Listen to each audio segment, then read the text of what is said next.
conversar hoje com a professora Rosemary Santos.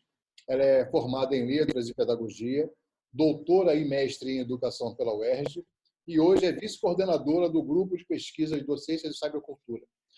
O mais importante nessa professora é que ela tem uma experiência muito grande e consolidada na educação básica e faz pesquisa com relação a celular em sala de aula ou na escola. Olá, professora, tudo bem? Tudo bem, Sérgio. É um prazer estar aqui. Quero te agradecer pelo convite, de poder falar um pouco da minha experiência como professora na educação básica. Foram 26 anos trabalhando na escola, né, como docente. Estou muito feliz, eu espero que a gente tenha uma conversa bem proveitosa e depois a gente use esse material também tanto com os meus alunos, agora orientandos da universidade, quanto você na sua escola, né? Vamos lá, então. Perfeito. Bom, a minha conversa aqui, ela vai girar em torno do uso dessa tecnologia nova, que é o celular, dentro da sala de aula, dentro da escola. Eu gostaria que você passasse para os nossos professores algumas ideias de como trabalhar, como é que você começou a trabalhar com o celular em sala de aula. Ok? Ok, vamos lá.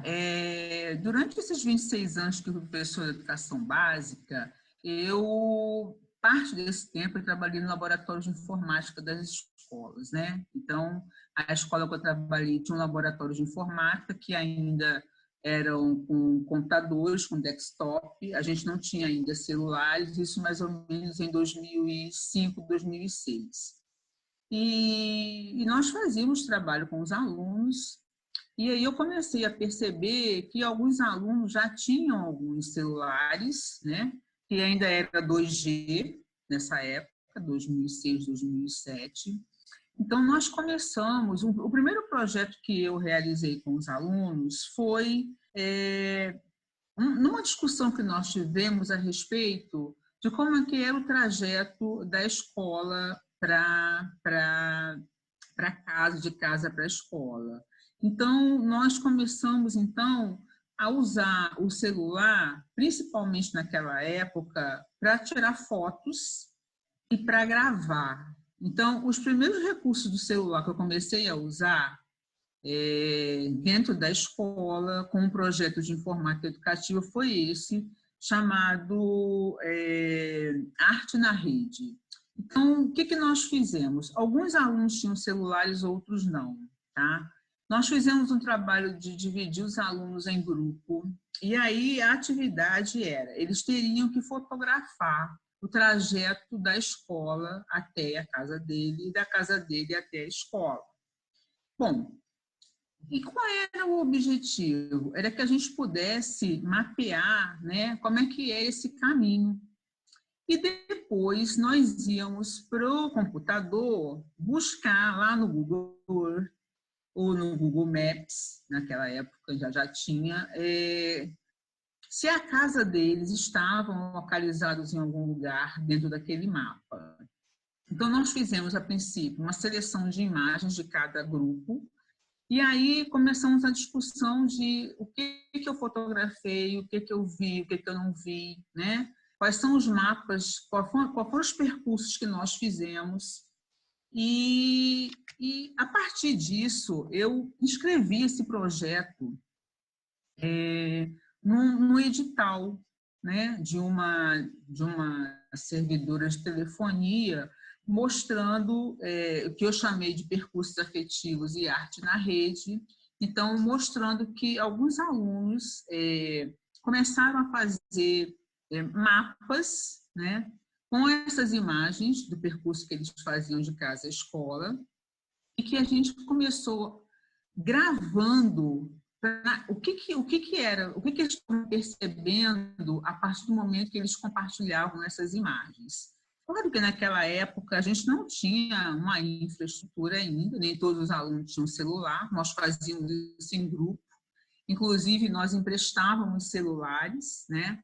E tínhamos que pegar todo o material e colocar no computador, fazer uma seleção de imagens e criar um mapa mental com essas imagens. Nós ganhamos esse edital e ganhamos 10 celulares dessa rede de telefonia. E aí nós já tínhamos 10 celulares ainda com chip 2G. E fomos, então, discutindo essa questão do uso do celular quando chega a lei, né, dizendo que era proibido o uso do celular nas escolas somente para fins pedagógicos. E aí houve uma discussão muito grande na escola do que era o pedagógico, né? Como é que a gente pode pensar se esse trabalho que é feito na cidade, na escola, poderia ser considerado curricular. Bom, felizmente, né, na minha escola, como a gente já vinha fazendo um trabalho anterior, eu não tive nenhuma objeção de continuar fazendo essas atividades. Nós, então, começamos...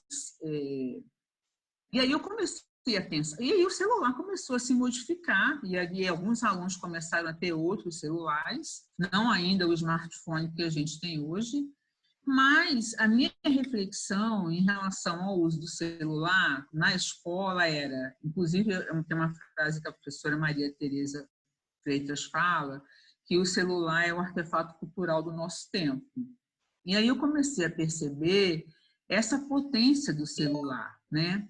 Começamos a discutir, a gente sempre fazia uma roda antes de começar as aulas, e a gente começou a discutir algumas temáticas, né, que os alunos traziam já a partir dos seus usos com o celular. Na época, a gente não tinha o WhatsApp ainda, os aplicativos eram muito poucos e de muito pouco acesso. Mas a gente começou a perceber, e eu junto com os alunos também nessa formação, de que o celular ele não era somente um hardware software, né? Ele tinha múltiplas linguagens e que a gente podia criar várias coisas a partir desses usos, sempre a partir de uma temática que os alunos traziam. E aí eu lembro que, na época, uma aluna ela trouxe para a sala de aula um vídeo falando sobre um estupro coletivo que tinha acontecido e que isso foi compartilhado por vários alunos, os vídeos e a foto da pessoa que compartilhou isso no Twitter. Bom, o que eu pensei a partir disso? Bom, a gente precisa discutir isso, né? Quais são as potencialidades, né? Quais são as linguagens que o celular pode trazer para a gente debater em sala de aula. A partir do celular, nós começamos a mapear criados, por exemplo, falando de pontos de meninas que criaram apps para que pudesse identificar onde tinham pessoas que eram suspeitas, né? E aí nós começamos a discutir e a criar algumas invenções a partir de situações cotidianas com esses alunos. Alguns professores vendo, porque assim, o que nós fazíamos? Nós discutimos essas questões e nós começamos com o próprio celular a criar atividades para discutir essas questões. Por exemplo, nós gravamos uma vez uma entrevista, né, com o uso do celular. Um aluno entrevistava o outro, como se esse aluno fosse uma dona de casa, né? E o aluno entrevistava e dizia assim, olha, aqui é da rádio tal. Então, nós fazíamos um roteiro de uma rádio, nós gravávamos no celular essa rádio, essa entrevista, uma aluna sendo a dona de casa, o aluno sendo o entrevistador, e depois nós pegávamos isso e criávamos podcasts, mas muito ainda incipiente. Nós temos assim, um acervo muito grande de material. E aí nós ouvíamos esse podcast e nós discutíamos e fazíamos, por exemplo, um júri simulado ou uma página, na época nós tínhamos vários blogs, por exemplo. E uma das atividades mais interessantes para a gente resumir um pouco foi que durante essas atividades que a gente criou, o que a gente chamou de Smart Escola, Smart Rádio, a gente foi criando nomes para esses programas que a gente foi criando, foi que alguns professores começaram a querer participar desse projeto também. Alguns professores que tinham algumas atividades interessantes. Então, uma professora que tinha uma horta na escola e ela queria divulgar esse projeto. Então, o que nós fazíamos? Nós fotografávamos a horta, criamos um blog, né? E aí nós entrevistamos a professora, tudo com o celular. Entrevistamos a professora, tiramos fotos, fizemos podcasts. E aí alguns alunos começaram a pensar o seguinte: mas a gente precisa fazer mais do que isso, né? Como é que a gente vai fazer? Vamos fazer então uma rádio escola a partir do que a gente criou com o celular? Então veja, o celular ele startou uma compreensão da potência desse artefato cultural. E aí a gente começou a perceber que vários alunos tinham. Foi nesse momento que eu comecei a perceber que essas ambiências formativas, né, eram muito potentes para o currículo e para o cotidiano desses alunos, né? Eu desenvolvi o conceito de ambiência formativa, que eu adoro, a professora Edmeia foi orientadora do doutorado. Nós desenvolvemos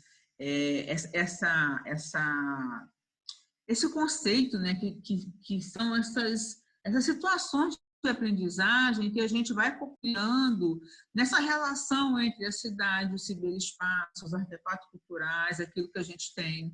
Então, assim, não é só o uso do celular em si, mas o que ele pode potencializar em termos de debate, discussão e de criação curricular.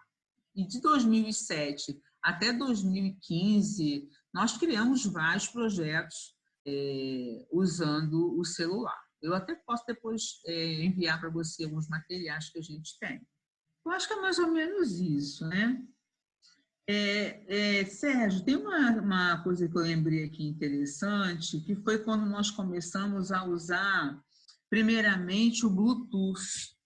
Na época, né, os celulares, principalmente o 2G, o que a gente tinha para compartilhar era o Bluetooth, né? Então, como é que nós fazíamos? Quando a gente não tinha cabo suficiente para colocar as informações do celular no notebook ou no computador, a gente usava o Bluetooth, né? Nós tínhamos um Wi-Fi na escola muito precário, mas a gente conseguia, por Bluetooth, trocar informações entre eles. Então, assim, foram vários projetos que a gente fez, desde aqueles que articulavam professores de arte, de biologia. Nós fizemos alguns vídeos curtos no celular, né? E aí a gente pegava esses vídeos curtos e fazíamos documentários, sempre a partir do que acontecia na escola, sempre a partir do que os alunos traziam para essa roda de conversa inicial. Então, a gente conversava sobre isso, e aí a gente pegava os celulares e ia fazer alguma coisa. Uma outra situação muito interessante, nós tínhamos uma escola, a escola ainda está lá, em que o valão da escola ele enchia muito. E quando o valão enchia, toda a escola também enchia, e a gente não tinha como sair nem como entrar. O que nós fizemos, né? Então, isso chegou no laboratório de informática como uma angústia dos alunos, né? De não poder vir à aula, quando chove, todo mundo ficava desesperado para ir embora. Então, nós pegamos os celulares, fomos para o valão, fotografamos todo o lixo que estava no valão. A partir de todo esse material que a gente conseguiu organizar, nós fizemos ofício à prefeitura, pedindo a limpeza do valão. Depois, juntamos um grupo de alunos e fomos de casa em casa das pessoas que moravam próximo ao valão, mostramos as fotos, né, num painel que nós fizemos, dizendo o seguinte: olha, esse lixo que está no valão, esse valão enche a partir de uma atitude que é feita por quem mora aqui. Fizemos prospectos, depois nós fizemos uma feira na escola e os pais puderam fazer, a partir do material que a gente fotografou no valão, muitas garrafas PETs, muito papelão, fazer uma cooperativa, né? Uma cooperativa em que essas pessoas da comunidade usavam esses materiais que a gente mostrou que estavam no valão para que eles pudessem vender esse artesanato, que na época o material reciclado estava muito em voga. Então, foi mais ou menos nessa trajetória, né? De pensar como é que esse artefato cultural do nosso tempo ele traz tantas possibilidades que a gente pode trabalhar a partir dele. Claro que tem os dilemas, né? Que são assim, as dificuldades que a gente tinha, por exemplo, de conexão, nem todos os alunos tinham celular, nem sempre, né, a gente conseguia. Os alunos diziam assim, eu tenho medo de fotografar porque eu posso ser roubado. Nós fizemos um passeio ao centro do Rio com todo mundo com celular. E assim, nós fotografávamos e guardávamos o celular no bolso, né, para que eles pudessem conhecer, fazer um pouco do trabalho de conhecer a cidade, visitar a cidade. Mas imagina ver a cidade sem poder fotografar, né, sem poder fazer um pequeno vídeo, sem tirar uma selfie. Na época a selfie ainda não estava nem nesse boom todo. Criamos vários memes também para discutir a questão da linguagem. Então, assim, foram vários projetos que nós fizemos na escola e foi a partir deles, inclusive, que eu comecei a minha pesquisa também como doutora, como orientadora no mestrado. É interessante o seu discurso, e aí eu fiz aqui algumas anotações e vale a pena até a gente trabalhar mais profundamente. Primeiro é o seguinte, normalmente, quando as pessoas querem usar a tecnologia, elas querem partir para o máximo que a tecnologia pode oferecer. E aí você acaba interrompendo o processo. O ideal é fazer como você fez, e uma coisa que está na sua fala, mas que não é evidente, mas que é preciso, se chama planejamento. Quando você diz que faz a roda de conversa, na verdade, ali já está planejando aquilo que vai ser executado. E aí só é executado depois que realmente está tudo acertado. Não importa se o celular é 2G, 3G ou 4G. O que importa é você usar a tecnologia, é isso? Exatamente, Sérgio. E é interessante porque, assim, o celular, o celular que eu e você, né, conhecemos há muito tempo, acho que nós somos da mesma faixa etária, o celular era para telefonar, né? A gente usava o celular para telefonar. Hoje, né, ou há, sei lá, 10 anos atrás, o celular ele deixou de ser somente uma tecnologia de informação e comunicação, e o celular passou a ter... O celular ele grava, ele filma, tem a possibilidade de compartilhar, de criar autorias, né, como os alunos fizeram. Então, assim, dentro da perspectiva da escola, o que a gente queria, na verdade, não era somente mostrar a potência do celular, era mostrar que, a partir do que emergia, né, das discussões, daquilo que os alunos traziam como questões, como dilemas, e eu, como professor, como docente também, e toda a comunidade escolar, como é que a gente podia, com esse artefato cultural, criar situações de aprendizagem que fossem significativas. O aluno já tem o celular, né? Já tinha o celular, então por que não aproveitar? Agora, claro que a gente tinha clareza, né, de que existiam muitas situações, por exemplo, de falta de infraestrutura, né, as dificuldades que a gente tinha, mas a gente não pode deixar que isso nos imobilize, né?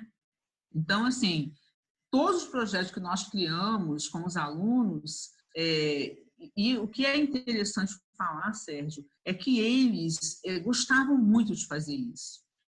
Porque os alunos, eles conhecem o celular, eles já jogavam no celular, eles já usavam algumas redes, alguns apps. Então, não era alguma coisa do desconhecimento deles, né? Inclusive, eu aprendi muitas coisas com eles nesses usos, né? Que eles diziam assim, não, mas não é assim, você pode baixar assim, você pode, professora, eu fui conhecer o Bluetooth através de meus alunos, não fui eu que fui pesquisar, foram eles que me ensinaram. Isso é interessantíssimo, né?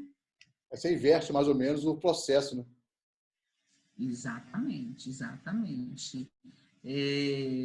Agora, claro que eu acho que tem muitas escolas hoje usando o celular, que o celular hoje tem muito mais recursos do que tinha na época que eu comecei, e que não me viabilizou de fazer os projetos que eu fiz, né? E me sensibilizou e me inspirou a continuar fazendo esse trabalho.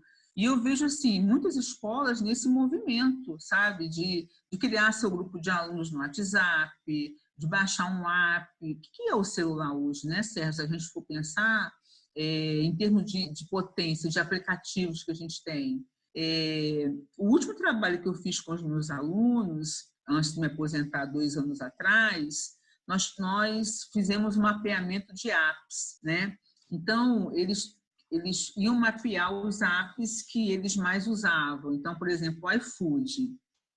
O que a gente podia pesquisar do iFood, né? O que tinha nesse app que nós discutimos? Bom, primeiro, que era um app que não era um app de uma empresa, né? Para começar assim, não era um app de um software livre. O que significava isso? Significava que quando você baixa esse app, você faz um cadastro e você precisa ler quando você aceita baixar esse app. Coisa que a gente não faz, né? Quais são as condições que me dá para usar esse app? Quais são os dados que esse app tem a meu respeito? Então, essa é uma discussão que a gente fez muito com os alunos, né? O que eu baixo no meu computador? Como é que eu estou me expondo? O que tem de pedofilia? O que tem de coisas ruins e de coisas boas? Na pesquisa dos apps, por exemplo, o grupo que pesquisou o iFood, eles foram pesquisar os restaurantes próximos da sua área. Descobrimos que o iFood não entregava onde eles moravam, porque eles moravam em área de risco. E aí vamos discutir a questão da exclusão social. O aluno dizia assim, mas professora, quando eu tentei pedir da minha casa, eles não entregam, porque eu moro em área de risco. Como assim? Né? E aí a gente foi discutir essa questão, quando a gente discutiu o Google Maps, por exemplo, uma aluna falou assim, a minha casa não aparece no Google Maps porque eu moro dentro de uma comunidade. O satélite não enxerga o barraco que eu moro. Então, são discussões interessantes a partir do que a gente fez usando mesmo o celular, né, os seus aplicativos. Achei que isso potencializou muito a discussão, porque eles pesquisavam na hora. A gente abria a discussão, vamos lá, vamos abrir o app do iFood, vamos ver o que tem, né? Olha, ele diz a hora que entrega, agora ele já tem um mapa que localiza a pessoa que entrega e você consegue ver a hora. Na época era muito menos desenvolvido. Verdade. Então, é mais ou menos nesse sentido, de pensar essas criações curriculares, essas invenções, a partir de um objeto cultural que os nossos alunos já têm e sabem usar muito bem. A gente nem precisa discutir manual de instrução. A gente precisa, sim, alertá-los, né, para que existem coisas na internet que a gente precisa estar atento, a gente precisa debater. Agora, hoje, a questão do fake news, né, e todas as outras questões que a gente sabe que perpassam, que atravessam a nossa vida de qualquer maneira, né? Olha, essa conversa aqui poderia durar horas e horas. Eu estou aqui pensando em outras situações, como, por exemplo, quando a gente fala de TIC, que é tecnologia de informação e comunicação na educação, normalmente a gente gira o nosso olhar para a nossa disciplina. Como eu vou usar essa tecnologia para a minha disciplina? E nessa conversa agora de poucos minutos, a gente pode ver que nós podemos integrar o celular ou a tecnologia em nossas aulas sem necessariamente sair das nossas aulas. Então, quando você diz que o aluno pode fotografar, filmar, ele pode filmar alguma coisa relacionada àquilo que está sendo comentado em sala de aula presencial. Isso é interessante, muito interessante. Sim, sim, sim. Um professor de arte amigo nosso, ele fez um projeto maravilhoso que nós fotografamos algumas obras de arte com o celular e nós fizemos uma releitura dessas obras de arte a partir de um aplicativo, né? E aí, pensando nisso, nós começamos a fazer uma pequena peça teatral filmando pelo celular, porque era o que a gente tinha. A escola não tinha filmadora, a gente não tinha uma sala de vídeo, a gente não tinha um espaço, mas a gente tinha um artefato cultural, a gente tinha um objeto que podia proporcionar isso. E foi muito interessante, porque e aí nós chamamos pessoas de língua portuguesa que trouxe um script e ela começou e falou assim, olha, eu gostaria muito de discutir a linguagem da internet, que é o Internet Days, né?